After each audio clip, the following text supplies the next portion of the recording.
Salut à vous et bienvenue dans 100% Jeunesse, le magazine Nouvelle Génération. Je suis ravi de vous retrouver en direct pour une émission de 52 minutes depuis la maison de l'étudiant, ici même sur le campus du Solcy à Metz. Vous pouvez dès à présent réagir en posant vos questions à nos invités sur les différents réseaux sociaux de Moselle TV. Je vous propose de regarder sans plus tarder le programme qui nous attend pour ces 52 prochaines minutes d'émission. Il sera question d'évoquer la rentrée universitaire avec bien sûr son lot de changements.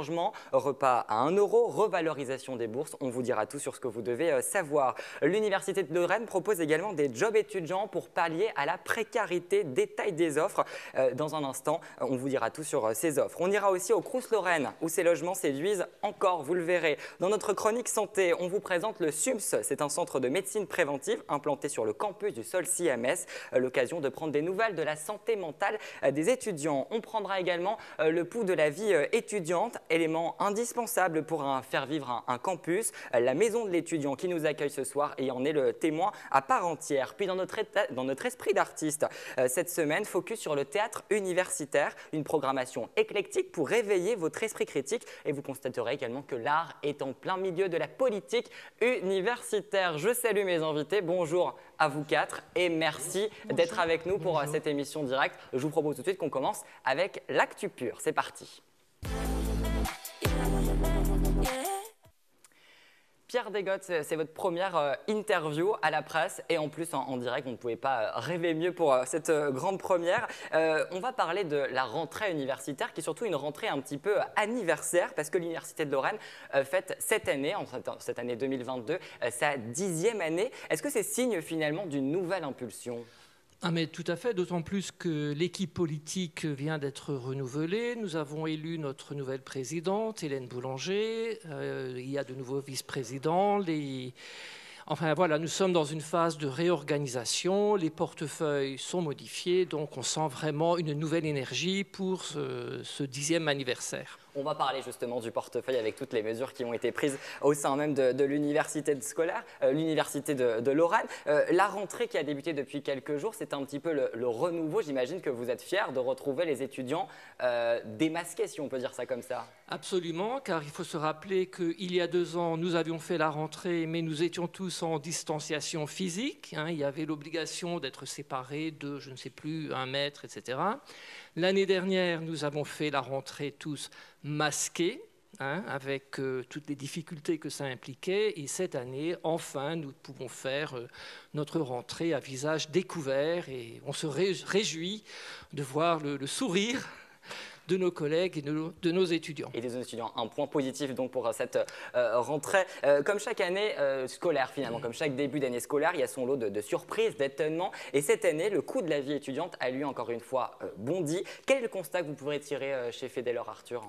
On constate encore une fois une augmentation du coût de la vie étudiante qui s'élève aux alentours de 3% pour l'ensemble des territoires du territoire mosellan. On peut remarquer différents coûts très importants pour les étudiants comme le loyer, le matériel pédagogique ou les équipements spécifiques. Alors, on dit justement que le coût de la vie étudiante a bondi. On est sur quel chiffre à peu près, quel pourcentage ? Pour tout ce qui est matériel pédagogique, on a une augmentation de 16%. Pour tout ce qui est équipement, on a une augmentation de 7%. Quelles sont les dépenses les plus coûtantes finalement pour ces étudiants en ce début d'année scolaire ?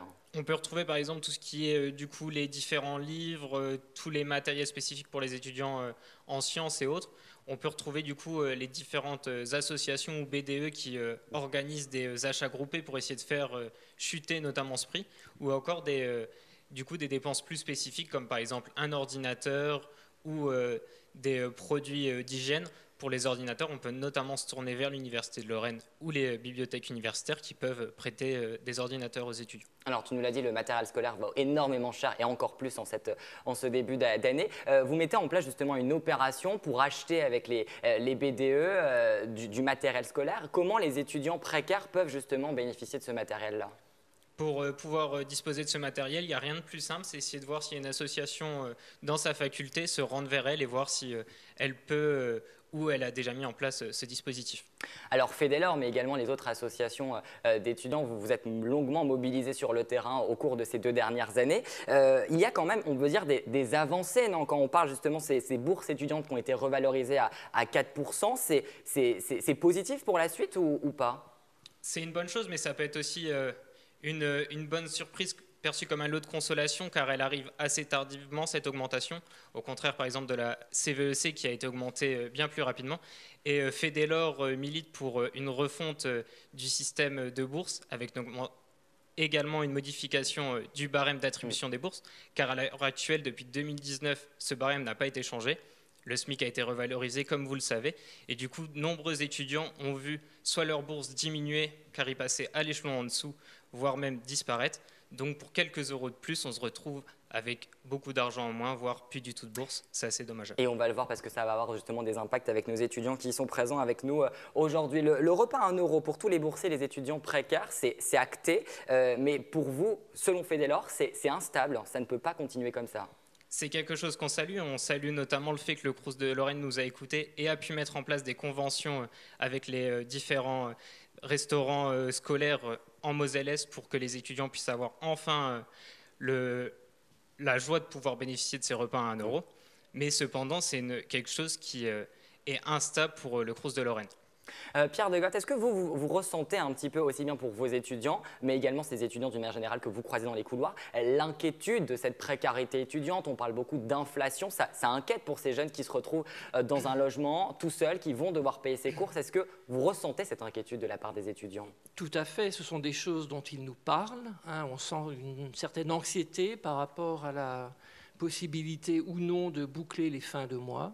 C'est quelque chose dont on est conscient et on essaye de prendre des mesures dans la limite de nos moyens pour venir en aide aux étudiants les plus précaires. Alors justement, vous me lancez sur ma prochaine question. Quelles sont ces mesures prises par l'Université de Lorraine pour un petit peu endiguer cette précarité étudiante? Si vous me permettez, j'ajouterais qu'il y a eu pas mal de mesures gouvernementales pour cette rentrée, dont le gel des loyers des résidences Crous, le gel des droits d'inscription, la revalorisation de la bourse, l'augmentation des APL, etc. Bon, il y a eu quand même de la part du gouvernement un certain nombre d'actions.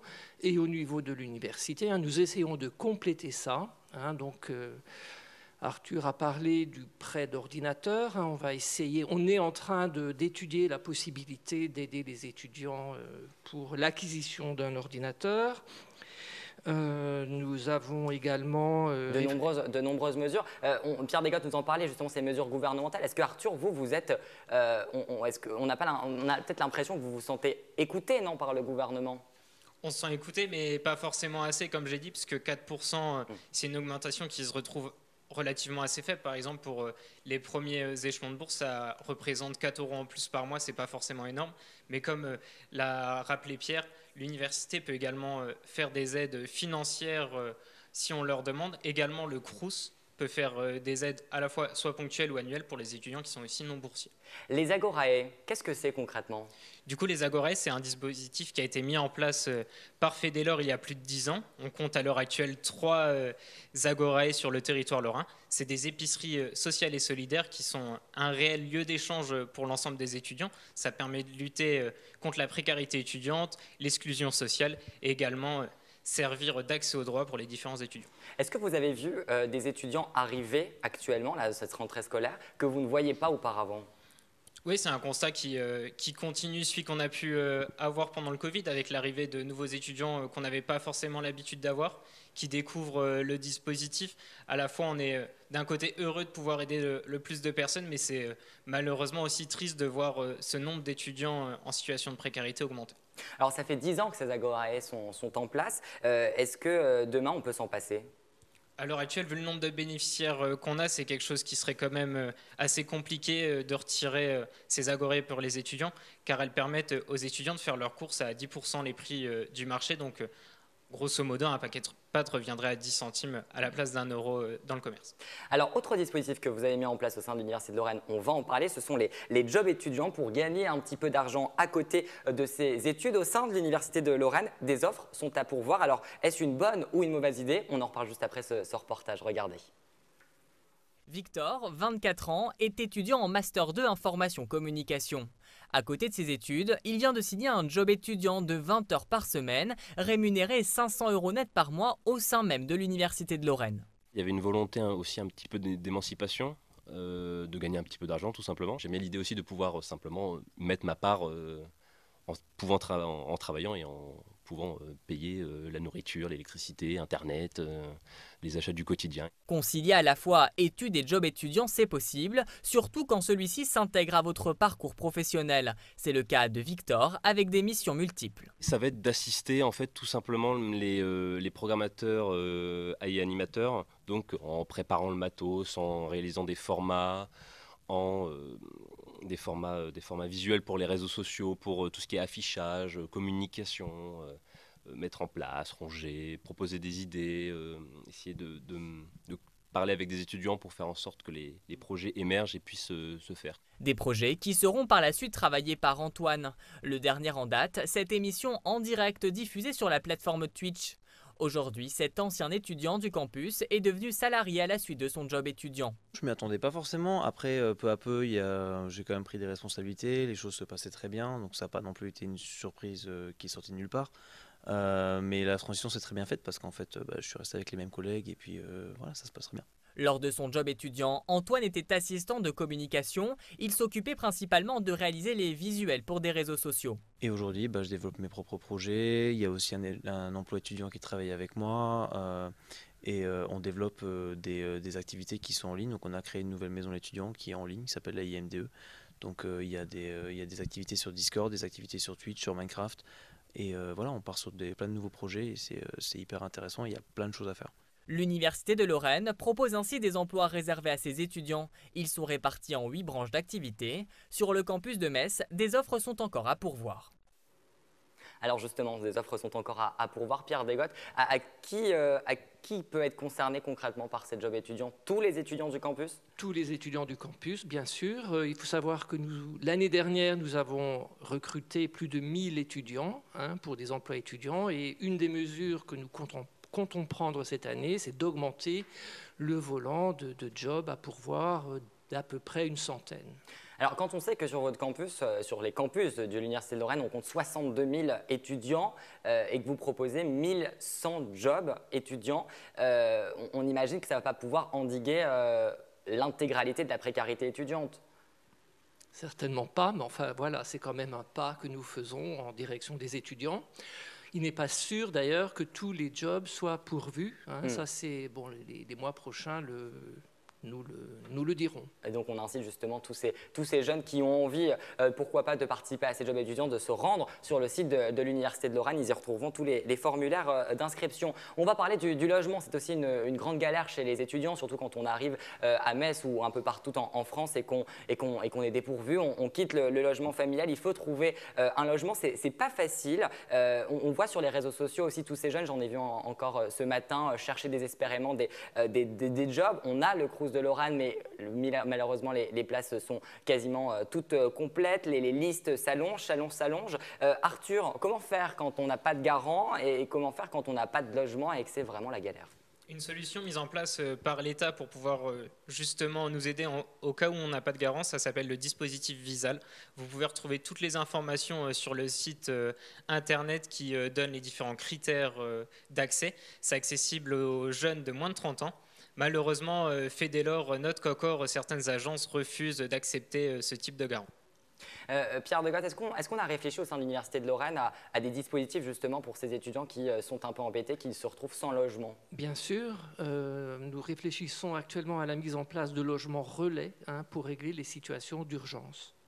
On va parler alors pas d'une nouveauté parce que ça a déjà eu lieu, mais peu de personnes en ont connaissance, c'est le B2E. Qu'est-ce que c'est concrètement justement ce bonus? Alors le B2E, c'est le bonus engagement étudiant. C'est un dispositif qui permet de reconnaître l'engagement des étudiants dans certaines sphères, mais qui ne relèvent pas de leur enseignement, c'est-à-dire l'implication dans le tissu associatif, dans les mandats électifs, dans diverses missions en faveur des étudiants, comme la promotion des formations, la promotion de la santé. Voilà, ce dispositif est donc étudié par une commission qui qui peut, dans le meilleur des cas, accorder jusqu'à un demi-point de moyenne générale pour l'étudiant qui en bénéficierait. Bon, et justement, on pourra parler avec ces jeunes qui sont avec nous et qui sont justement engagés dans le milieu associatif. Arthur, peut-être un petit message pour cette rentrée à ces étudiants. C'est de continuer leur engagement, c'est quelque chose de très beau, ça permet à de nombreux étudiants justement d'avoir accès à de nombreuses activités avec tous les différentes soirées ou activités qu'ils peuvent organiser au cours de l'année. Merci beaucoup à vous deux. Vous restez avec nous pour la poursuite de cette émission. Et on enchaîne tout de suite avec un nouveau rendez-vous de l'émission. C'est celui de la santé.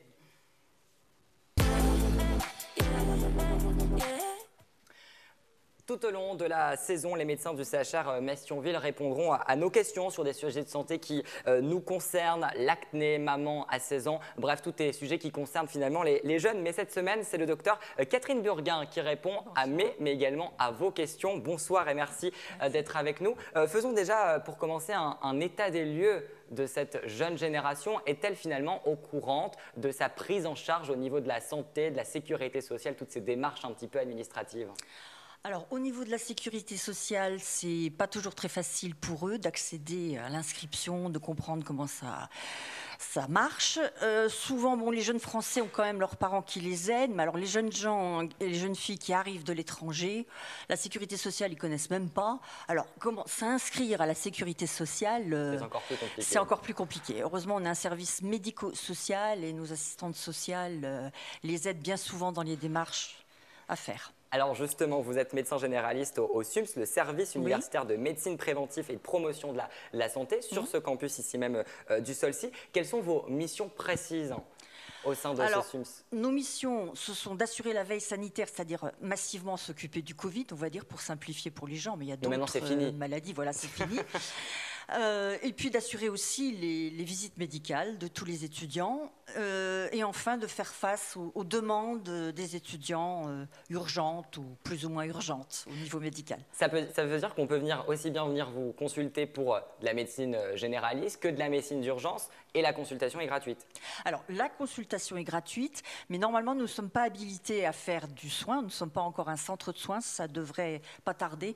Mais quoi qu'il en soit, si un étudiant vient nous voir, il sera toujours écouté, il sera toujours examiné et il sera orienté, en tout cas, vers un médecin de ville, voire vers un spécialiste. On ne va pas le laisser comme ça. Surtout qu'on parle beaucoup en ce moment de désert médical. Est-ce que vous avez des étudiants qui viennent vous voir et qui peinent à justement trouver un médecin généraliste ? C'est la galère aussi bien pour les adultes que pour ces étudiants et cette jeune génération. Ah bah oui, surtout que les étudiants n'ont pas tellement envie de consulter le médecin de famille, puisque c'est celui de leurs parents, donc a priori ça les embête pas trop. Donc ils cherchent un nouveau médecin traitant et là c'est pas du tout évident, il y a beaucoup de médecins qui ne prennent pas de nouveaux patients.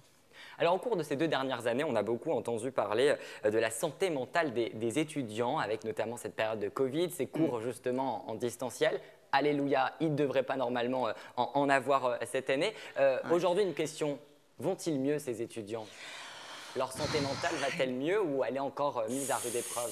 Elle est encore mise à rude épreuve. On va dire que c'est moins pire, si je peux me permettre, que la période du Covid, où là, ils étaient vraiment pas bien du tout. Mais c'est vraiment pas l'idéal. Alors, depuis le 1er février, le gouvernement a mis en place des chèques psy. Combien de consultations vous avez pu délivrer en tout cas de ces chèques? Oui, alors c'est un dispositif gouvernemental qui a été mis en place en février qui s'appelait Santé Psy étudiant, qui maintenant s'appelle Mon Psy. Ce sont un dispositif qui permet à chaque étudiant qui en fait la demande de venir nous voir, enfin il faut qu'il passe par nous quand même, par un médecin ou par un médecin de ville. Et à ce moment-là, lui est délivré un chéquier en quelque sorte de 8 consultations à choisir auprès d'un psychologue de ville. Combien de chèques vous avez distribués ? Alors, on a eu à peu près 400 consultations, et vous multipliez par 8, évidemment, je ne sais pas, là, comme ça. Ça fait un bon nombre de chèques. Ça témoigne vraiment qu'il y a un malaise psychologique Ah oui, parce que les consultations auprès de nous pour avoir accès à ces chèques étaient vraiment overbookées. Il n'y avait vraiment plus de place à moins de 2 mois plus tard, quoi. C'était vraiment beaucoup de demandes. Est-ce que selon vous, c'est simplement la Covid qui a bouleversé cet état d'esprit, en tout cas cette santé mentale, ou c'est parce que quand on a 18-20 ans, on est un petit peu dans une transition, on quitte le domicile familial, on se retrouve livré à nous-mêmes? Est-ce qu'il n'y a pas toute cette phase un petit peu de l'adolescence, de la vie d'adulte qui commence? À 18 ans, il faut changer de région ou changer de pays, il faut quitter sa famille, il faut se débrouiller avec des problèmes comme le logement, l'alimentation, effectivement le soin, la bourse, pour lesquels ils ne comprennent pas grand-chose. Ça, c'est vrai, quand on arrive à 18 ans dans un univers complètement étranger qu'est l'université, c'est pas facile. Hein. Et qu'en plus, on est confronté malheureusement à la précarité. Voilà, c'est un âge vraiment vulnérable et en plus, la précarité rajoute une problématique à tout ça. Hein. Est-ce qu'en cette rentrée 2022, il vous est déjà arrivé de consulter des étudiants justement pour des chèques psy? Oui, bien sûr. Oui, bien sûr, il y a de la demande. Hein. Oui. Donc ça ne s'arrête pas malheureusement. Non, ça ne s'arrête pas. Au SUMS, vous disposez également d'un service pour ces étudiants qui ont besoin d'un suivi lourd, parce qu'il n'y a pas simplement des étudiants qui ont besoin de rendez-vous chez un psy, il y en a qui ont besoin réellement de thérapie.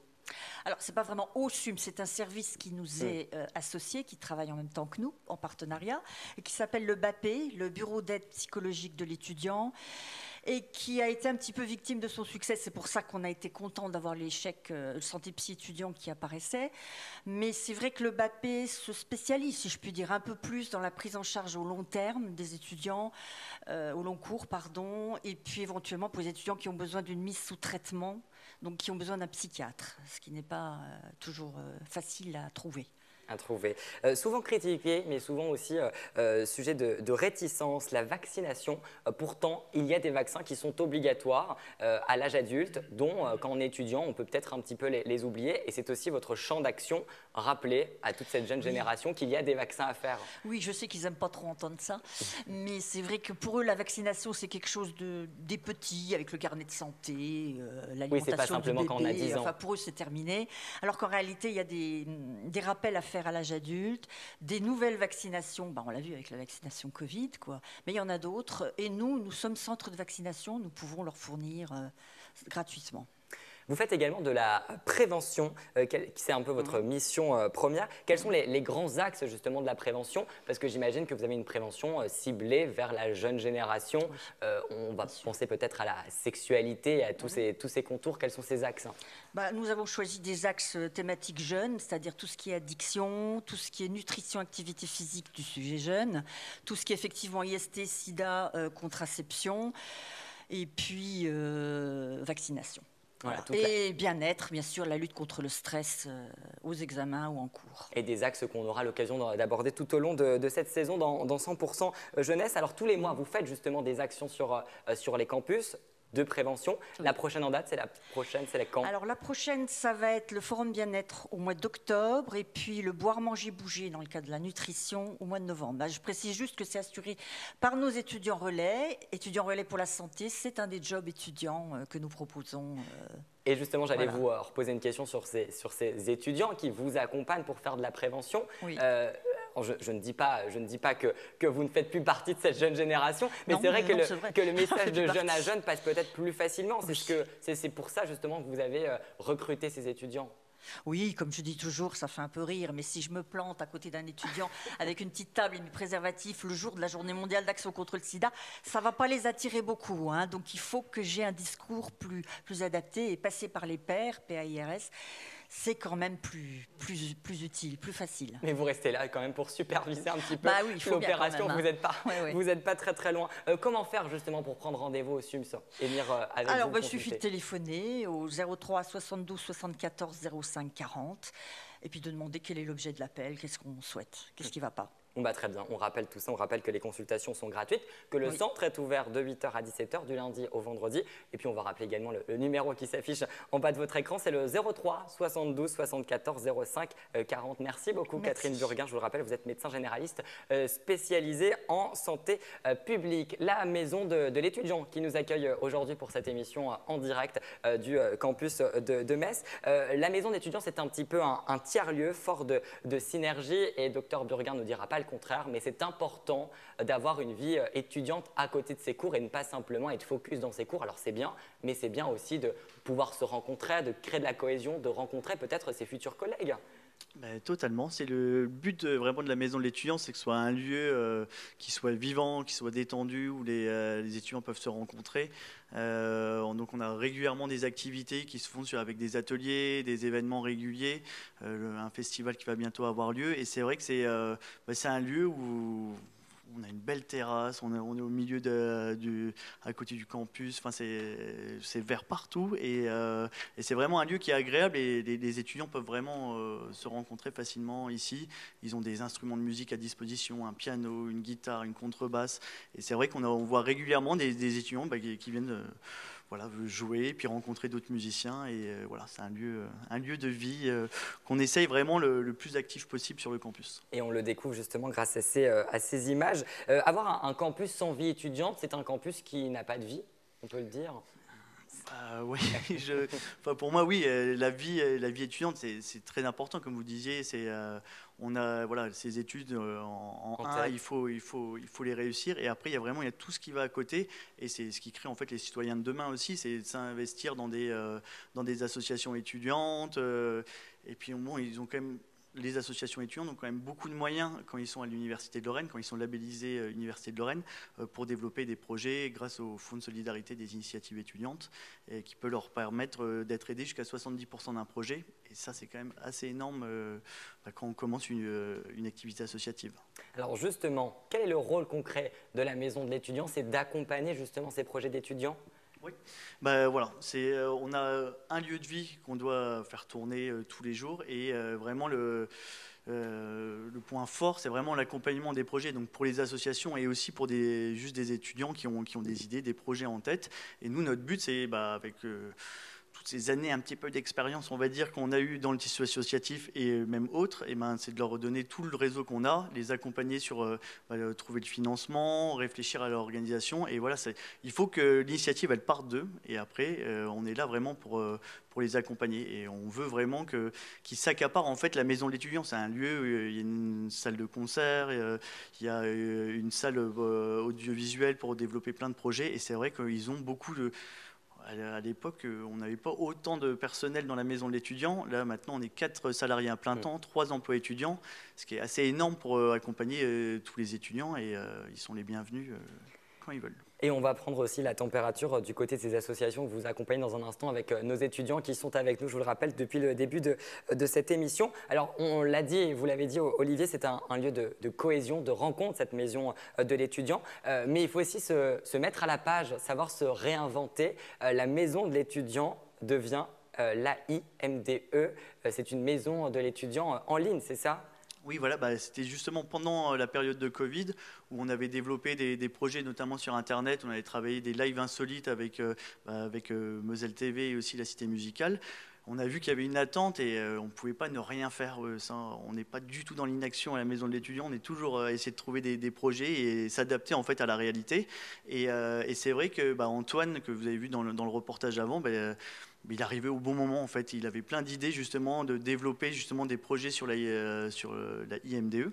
Donc ils ont créé un Discord, ils ont développé une chaîne Twitch, ils réalisent aussi des projets de jeux, des blind tests en ligne, tout ça. Et c'est vrai que pour les étudiants qui avaient un peu de mal à sortir justement après ce Covid, tout ça, on arrivait directement dans leur chambre d'étudiants pour leur proposer des activités. C'était ce qu'il fallait pour interagir encore plus avec les étudiants? C'est ce qui vous manquait finalement à la maison de l'étudiant? Oui, à l'époque, on n'avait pas vu ce besoin-là. Et c'est vrai qu'avec... Le distanciel. Le distanciel, c'était un peu...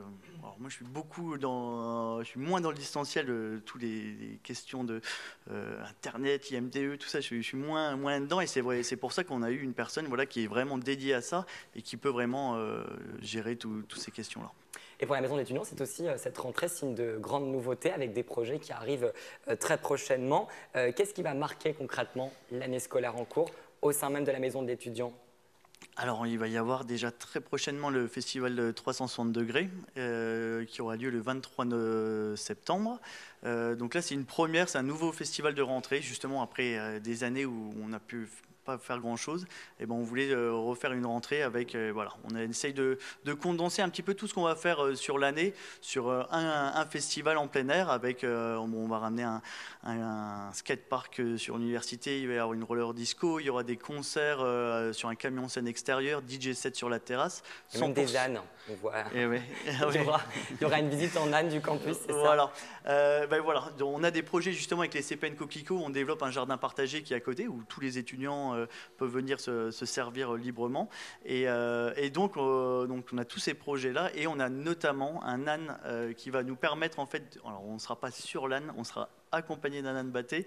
Et donc le but, ça va être de tourner un petit peu sur l'île du Solcy, puisqu'on a la chance d'avoir un campus très vert et de comprendre un petit peu toute la biodiversité qui est un peu sur cette île qui est assez magique. Et pour mettre en place mettre en place cet événement, vous avez eu l'aide de ces associations étudiantes? Bien entendu. Toutes nos actions, on le fait avec les étudiants.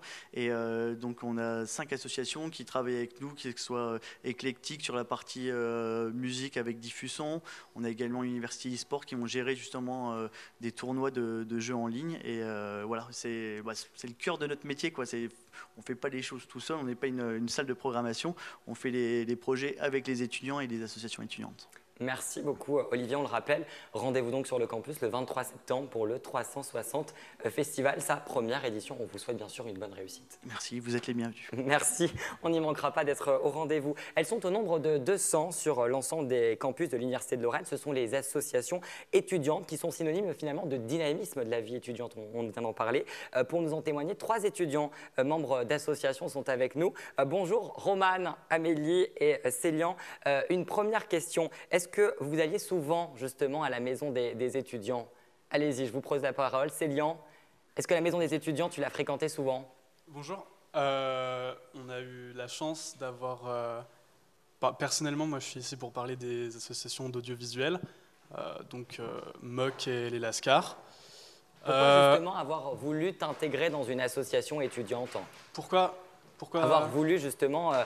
entrer dans une association étudiante? Directement arrivé à Metz en L1, n'étant pas de la ville, j'ai cherché à rentrer dans une certaine dynamique, à remplir mon planning de jeune étudiant et de me montrer et proposer des choses à la vie étudiante.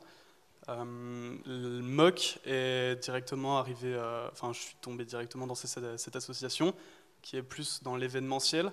On organise très bientôt entre le 12 et le 15 octobre, le Fudge, un festival universitaire du Grand Est pour proposer plein de choses.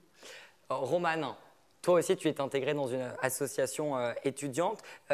Tu es en L2 Art et Spectacle au sein de TUM, le Théâtre Universitaire de Metz. C'est une vraie poursuite de carrière, non? Ça va t'apporter énormément à ton CV et à ton CV professionnel. J'espère. En fait, je suis venue surtout à Metz parce que la licence propose du théâtre et du cinéma. Et du coup, pareil que Célian, je connaissais personne à Metz avant. Et du coup, j'ai tenté de m'intégrer dans les associations étudiantes. Et le théâtre universitaire de Metz permet de la pratique théâtrale. Et donc, elle va organiser des ateliers le lundi soir et l'année dernière on a eu la chance pour les adhérents de faire partir d'un projet qui était encadré par un collectif qui s'appelle les Bâtards Dorés et en fait on a appris plein de choses sur le jeu théâtral et du coup c'était hyper enrichissant de faire partie du TUM. Amélie, toi, au-delà d'être membre d'une association, tu es présidente d'une association. C'est éclectique. C'est quoi comme association étudiante? Du coup, c'est une association musicale qui vient d'être créée là tout récemment, fin août. On vient d'être, on est nouveau sur le marché, quoi. Et c'est vraiment le but, c'est de valoriser les artistes amateurs qui font de la musique. Il y a beaucoup de jeunes qui font de la musique. Enfin, je sais que moi, personnellement, je suis musicienne. Aussi, il y a des étudiants aussi qui font de la musique et des fois, ils ont un peu peur d'aller voir des structures pour demander d'avoir des scènes, etc. C'est pas facile pour eux. Et nous, en fait, on est là pour les accompagner dans leurs projets, leur donner de la visibilité aussi sur les réseaux sociaux, en créant du contenu et aussi en créant des événements, dont le 360 degrés Festival qu'on co-organise à la MDE le 23 septembre. Et normalement, on va aussi organiser un événement le 17 novembre à la MDE qui nous accompagne pour tous nos projets, surtout comme on débute. Heureusement qu'ils sont là. Il faut de l'aide. Est-ce que l'Université de Lorraine, justement, vous encourage et vous soutient dans vos projets, dans peu importe vos associations étudiantes? Oui, Romane. clairement, je sais que moi, je sors d'une licence d'information communication. Et du coup, l'université, il nous pousse à créer un projet en fait, pédagogique. De là est venu en fait, le projet que j'avais autour de la musique. Et après, j'ai voulu créer mon association et la MDE, ils m'ont suivi pour créer l'association de A à Z, de faire les statuts, etc. Et sans l'université et sans la maison de l'étudiant, je pense que je ne serais pas présidente d'une association aujourd'hui. Célian, on imagine que d'être dans une association étudiante, ça permet un peu de faire une coupure avec l'université d'une manière un peu moins minime, parce qu'on reste un petit peu dans le campus, mais ça permet de faire une pause un petit peu dans ses études et de voir autre chose. Très, très clairement, j'ai un peu du mal à expliquer à mes parents que ce que je fais dans les associations n'a rien à voir avec mon cursus, avec la fac. Et oui. Et pour le coup, c'est plutôt bénéfique. Mathilde, tu étais avec nous. Alors toi, tu n'es pas dans des associations étudiantes, mais on parlait justement de vie étudiante il y a un instant. Qu'est-ce que tu en penses de la vie étudiante sur le campus de Metz? Tu vas parler pour la part de tous les étudiants. Oui, alors parler pour la part de tous les étudiants, je vais parler surtout de mon expérience personnelle ici. Je ne connais pas la situation des autres campus dans le Grand Est. Cependant, je trouve que sur le Solcy, c'est assez vivant. La Maison des étudiants propose beaucoup d'animations. Il y a beaucoup d'associations qui nous permettent aussi de voir autre chose que nos cours et d'avoir la tête dans les bouquins, comme on peut dire. Ouais, ça nous permet de voir beaucoup de choses. Aussi, donc toutes les associations, la chorale aussi universitaire de Metz qui est proposée au sein de la MDE. Après, ici, donc, on a beaucoup d'instruments de musique, comme dit, ou que j'utilise très souvent. Donc ça nous permet de faire de belles rencontres dont j'ai encore beaucoup de contacts aujourd'hui pour ça, donc c'est vraiment chouette. Merci beaucoup Mathilde pour ton témoignage. On l'a compris, donc la vie étudiante est très animée sur le campus de Metz. Merci beaucoup Mathilde, Célian, Romane et Amélie d'avoir été en tout cas à nos côtés aujourd'hui. C'est l'heure de notre esprit d'artiste.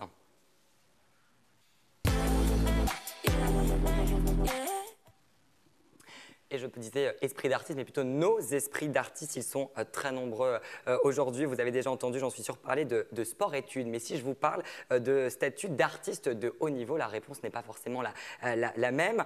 Mais figurez-vous que ça fait 3 ans qu'au sein de lui-même de l'Université de Lorraine, on a un statut qui s'appelle artiste de haut niveau. Fabrice Schmitt, qu'est-ce que c'est concrètement ce statut d'artiste de haut niveau? Ça permet peut-être de concilier à la fois les études et peut-être une pratique de l'art, c'est ça? C'est ça, effectivement. Ça permet aux étudiants qui sont fortement impliqués dans une vie en dehors des cours, dans une pratique artistique, de pouvoir la continuer, d'allier leur emploi du temps universitaire, d'aller aux cours et d'aménager cet emploi du temps pour pouvoir aller ou au conservatoire ou pratiquer leur discipline artistique tout au long de l'année.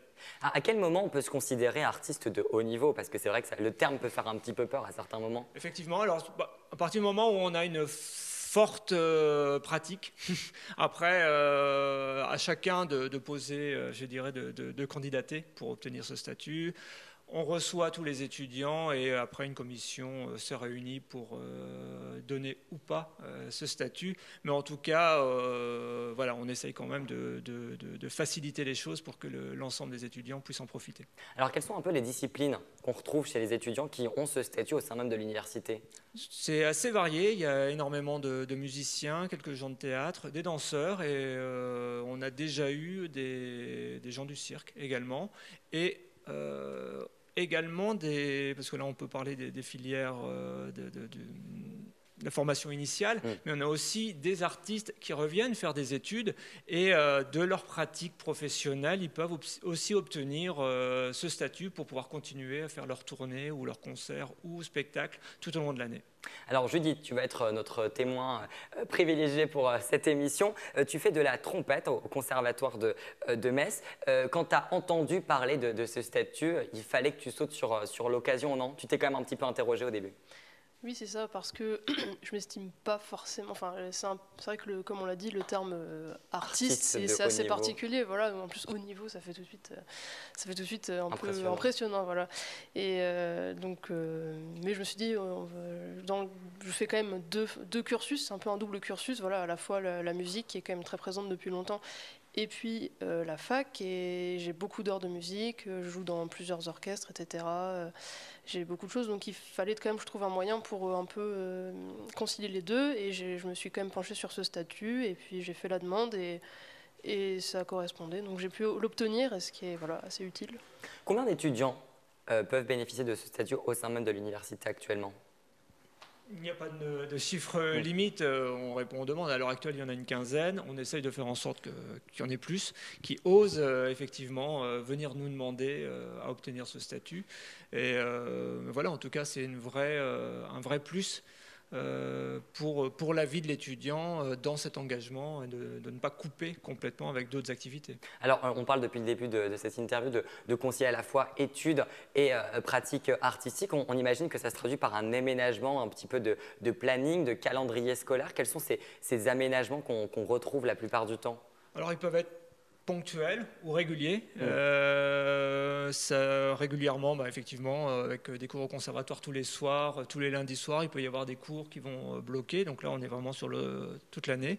Et là, j'ai eu un retour d'expérience récemment où finalement l'étudiant n'a pas eu de problème tout au long de l'année, sauf au moment de l'examen. Et elle a fait valoir son statut d'étudiante artiste et elle a obtenu une dérogation et de pouvoir faire l'examen à un autre moment. Alors Judith, comment toi ton planning est organisé? Parce qu'on a cru comprendre que tu avais des répétitions, en tout cas aller au conservatoire tous les soirs. Comment que ça se passe un petit peu au niveau de la scolarité? Ça va, des fois ça se concilie assez bien entre musique et puis les cours à la fac. Mais après, il y a parfois j'ai eu des sessions à Paris avec l'Orchestre national de jazz des jeunes où je devais des fois partir le vendredi. Donc il fallait que j'explique, ça me permettait d'expliquer pourquoi j'étais absente. Voilà.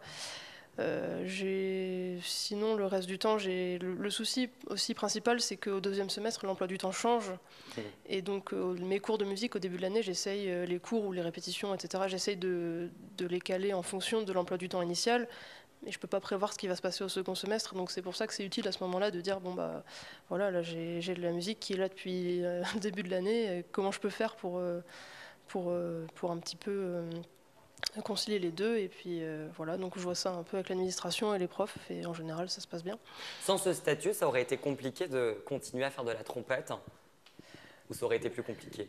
Ça aurait été peut-être un petit peu plus compliqué, parce que là c'est plus simple d'expliquer les choses, de se faire connaître, mais bon, j'aurais quand même tout fait pour continuer à en faire autant que j'en fais là, donc quoi qu'il en soit. Mais quand les jeunes sont engagés, ils sont tout ils y vont jusqu'au bout. Mais voilà, disons que ça facilite un petit peu les choses, voilà, quand même. Qui peut en bénéficier concrètement, Fabrice Schmitt, de ce statut-là? Tous les étudiants, on peut venir tous les étudiants à l'heure actuelle, voilà, tous les étudiants peuvent nous demander. Là, on est dans une nouvelle vague pour la nouvelle année. Et donc, les dossiers sont à déposer avant le 18 septembre et on retrouve toutes les informations sur le site de l'Université de Lorraine. Il faut que scolairement aussi, ça soit quand même plutôt fiable de base, ou on regarde quels sont les critères sur lesquels vous allez attribuer ce statut? Effectivement, savoir s'ils sont bien inscrits, évidemment, à l'université. Et après, je dirais, leurs résultats nous regardent assez peu. Après, c'est à eux à voir avec la scolarité. Et, alors peut-être qu'un jour, on aura des retours nous disant, attention, certains ont peut-être trop abusé du statut, mais pour le moment, on n'en est vraiment pas là. Bon, on a compris, c'est donc un statut ouvert à tous. Alors, tous ces artistes qui se sentent âmes ou artistes conservatoire, il faut qu'ils vous rapprochent de l'Université de Lorraine pour avoir toutes les précisions et pour peut-être obtenir ce statut d'artiste de haut niveau. Merci infiniment Judith, merci Fabrice Schmitt d'avoir été à nos côtés. On poursuit dans ce volet artistique. C'est un lieu où se rencontre la culture sous différentes formes, un lieu à 2 pas finalement de la maison de l'étudiant. Il s'agit de l'espace Bernard-Marie Coltès. C'est une scène conventionnée d'intérêt national dont sa direction artistique qui est assurée par vous, les Fous Messica. Arrêtons-nous déjà pour commencer sur ce nom, Bernard-Marie Coltès, grand auteur contemporain, messin. C'est un petit peu lui qui signe la grande ligne éditoriale artistique de ce théâtre universitaire.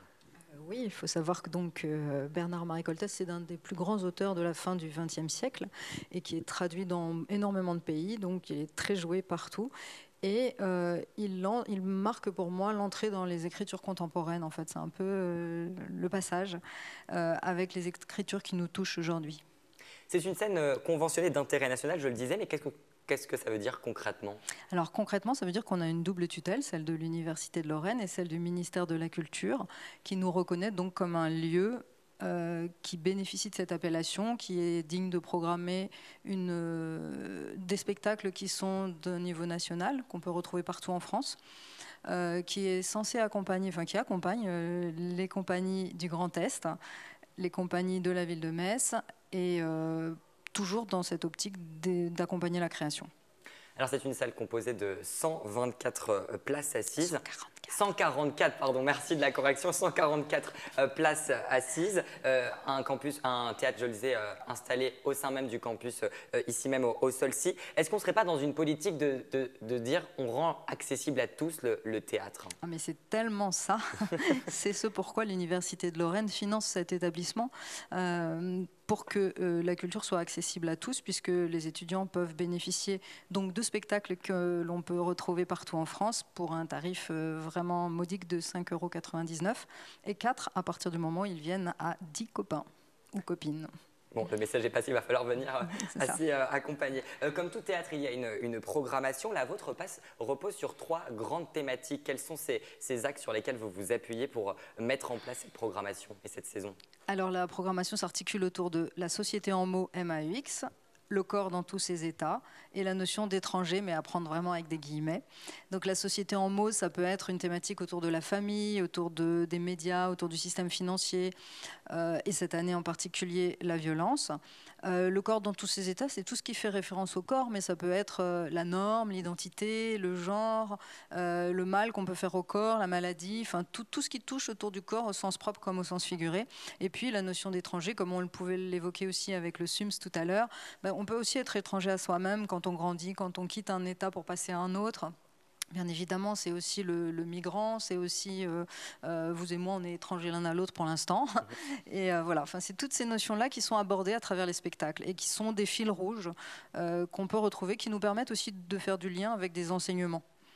Il y a cette volonté de vouloir interroger sur des sujets qui concernent les jeunes, mais également éveiller, réveiller un petit peu l'esprit critique. C'est totalement l'esprit du projet, en fait. L'idée de départ, c'est de faire de l'espace Bernard-Marie Coltès au sein de l'Université de Lorraine un hub citoyen.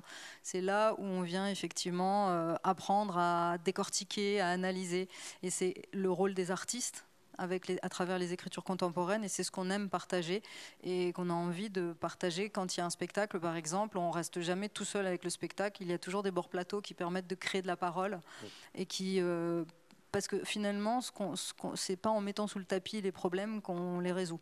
Donc vraiment, l'objectif, c'est de libérer la parole, de la créer, de la provoquer. Et cette libération de la parole, elle passe aussi par les mots. Les mots peuvent être puissants, notamment dans le théâtre.